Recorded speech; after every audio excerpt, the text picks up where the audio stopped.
வணக்கம். தேசம் சிறப்பு செய்திகளுக்காக நான் உங்கள் ரேவதி குணாலர். தம்பி கொலை அண்ணன் உட்பட 5 மீது குற்றச்சாட்டு. தஞ்சங்குரபுத்தான் பகுதியில் கடந்த வாரம் தனது சொந்த தம்பியை கொலை செய்த வழக்கில் அண்ணன் உட்பட 5 பேர் இன்று ஈப்போ மேஜிஸ்ட்ரேட் நீதிமன்றத்தில் குற்றம் சாட்டப்பட்டனர். மேஜிஸ்ட்ரேட் நோரிசான் ரிட்வான் முன்னிலையில் தமிழில் குற்றச்சாட்டு வாசித்த போது புரிந்து கொண்டதாக தலையசைத்தனர். எனினும் அனைத்து குற்றம் சாட்டப்பட்டவர்களிடமிருந்து எந்த ஒப்புதலும் பதிவு செய்யப்படவில்லை. குற்றச்சாட்டின்படி இவர்கள் மேலும் தலைமறைவாக உள்ள ஒருவரோடு சேர்ந்து கிந்தா மாவட்டம் தஞ்சங்குரபுத்தான் ஜாலன்பர் படுவான் சவுத்வர்ட் ஸ்ரீ சுப்பிரமணியர் ஆலயம் அருகேயுள்ள பகுதிகள் 2026 மே 12 அன்று அதிகாலை 1 முதல் 4 மணி இடைப்பட்ட நேரத்தில் SK கிருஷ்ணன் 18 வயது என்பவரை கொலை செய்ததாக குற்றம் சாட்டப்பட்டனர். இந்த செயலுக்காக அவர்கள் தண்டனை சட்டம் பிரிவு 302 கீழ் பிரிவு 34 கீழ் குற்றம் சாட்டப்பட்டனர்.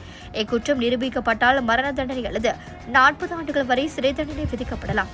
மரண தண்டனை விதிக்கப்படாவிட்டால் 12 கசைகடியும் சிறையும் தண்டனையும் வழங்க சட்டம் வகை செய்கிறது. இவ்வழக்கில் அரசு சார்பில் DPP சாரிஸ் சோஃபியா சைனுடின் ஆஜரானார். குற்றம் சாட்டப்பட்டவர்கள் சார்பில் வழக்கறிஞர் ஆஜராகவில்லை.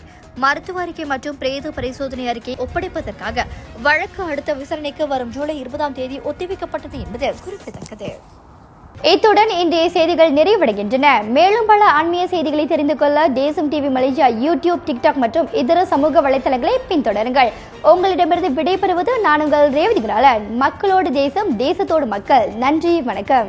ஒரு வீட்டுக்கு ஒரு பட்டதாரி எனும் நிலை போய் ஒரு வீட்டுக்கு பல மருத்துவர்களை உருவாக்கும் நடவடிக்கையில் இறங்கியுள்ளது எய்ம்ஸ் பல்கலைக்கழகம். இந்திய மாணவர்களின் எதிர்காலத்திற்கு அடித்தளம் அமைக்கும் எய்ம்ஸ் பல்கலைக்கழகம் MIED வழி மாணவர்களின் பொருளாதார பிரச்சனையை கல்வி உபகார சம்பளம், கல்வி கடனுதவி மூலம் தீர்த்து வைக்கிறது. எய்ம்ஸ் பல்கலைக்கழகம் தரத்தில் உயர்ந்தது, போதனைகள் சிறந்தது, மாணவர்களுக்கு நிலையானது. இன்றைய நாடுகள் எய்ம்ஸ் பல்கலைக்கழகம்.